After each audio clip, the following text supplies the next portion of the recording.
Vultures. Somebody's wife is not giving him sex and you become the supply of sex. Somebody's wife is not talking to him and you begin to chat the person on WhatsApp. You are a vulture.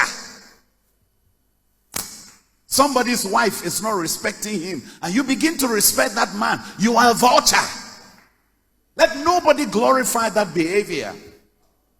And somebody must tell you, girl, you are becoming a vulture. There are also some girls I've seen who have become what I call vacuum cleaners. They are just swallowing everything they find on sight, small, medium, big. And they show people they are powerful, but you are a vacuum cleaner. Because what a vacuum cleaner does, you're just swallowing everything on sight.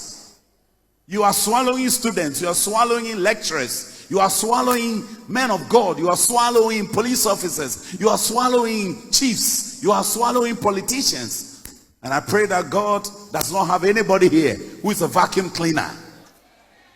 God is looking for virtuous women. And in Proverbs 31 and verse 10, we read that the virtuous woman, her price is far above rubies. And rubies are ornaments that are very precious.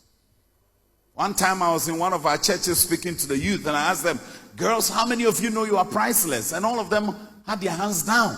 Nobody's hand was up. And I was really petrified. Looking at them that I say you are priceless and they are not responding. So I asked one of the young ladies, and then I make us a more, you are priceless. Some of us say, priceless, there's a winnie ball. I said, really?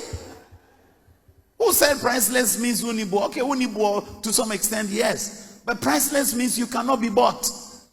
How come some young ladies today can be bought with burger rice, Indomie, iPhone?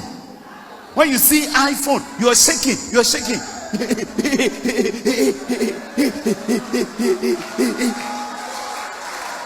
How?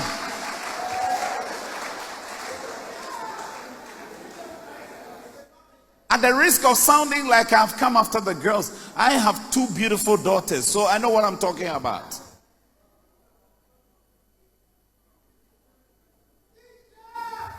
Now also, there are some young men who have a problem. Some of the young men, they have a problem with their eyes. Job says in Job 31 that he has made a covenant with his eyes that he will not look at a woman with desire. In the other translations, he says, I won't look at a woman with lust. Some of the young men, their eyes are so lustful that they are so laser beam eye that their eyes can even see through dark dresses. Because their eyes are laser. It has a laser beam effect that they can describe what is the undergarment of women. And sadly, there are some pastors in Ghana who have gained notoriety of describing women's underwear. Who told you God takes glory for telling people's underwear? And we go and sit under those so kind of ministries and we say they have unusual anointing. Of course, if you have unusual anointing, you see underwear. Because if you have supernatural grace, you don't see underwear, you see God's glory. You see angels ascending and descending because they are moving on rapidity. And somebody needs to tell this generation that some young men have eye problem. No wonder you are watching porn on your phone, even though you're a Pensa member. You are born again, but your phone is not born again. Let your phone also be born again, because to the pure, all things are pure. And to the born again, everything around you ought to be born again. Are you here? Am I talking to some young men here? We need young men whose brain have been, gone through some surgical operation, who have clear thinking. And their thoughts are the thoughts of heaven. We need grooms that are made in heaven, not on earth. And to be a groom made in heaven, you've got to carry a different DNA. Are you here? You shouldn't look like those rogue elements in your school. Those rowdy guys in your school who only scream and shout. And when they see girls pass by, they shout. Like I saw one at KNUST the other day. A young lady was passing by these boys hall, and then one of the guys noticed that the girl's breast was partly exposed, so he said, "Hey, Mami Shekaka." Because the lady was trying to cover up because she noticed the guys were up there, so she was just pulling her dress up and covering her. And then the guy said, "Hey, Mami Shekaka." And then 4 or so other guys also come. Mr. Meshebi, Mr. Meshebi. I mean, if you're a guy who is Christ-like, you don't follow that kind of crowd. Because you've got to be the salt of the earth and the light of this world. There's too much darkness on campus that I'm asking, where is the light?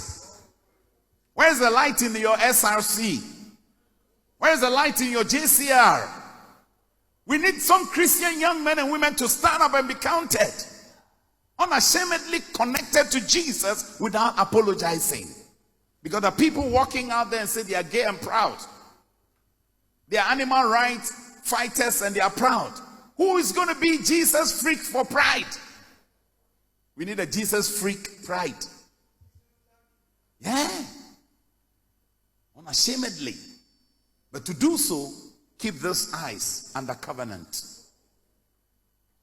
Jesus said in Matthew 5 that, you see, he didn't say that if you see a woman. He says when you look at a woman with desire, you have committed adultery. When you look, because seeing is accidental or maybe accidental. But looking is intentional. Some of us intentionally, you are walking and you see a lady's thigh showing. And you go and then you come back as if you've dropped the paper. Because you want to look at it, her thigh. That is looking. Brother, that is looking.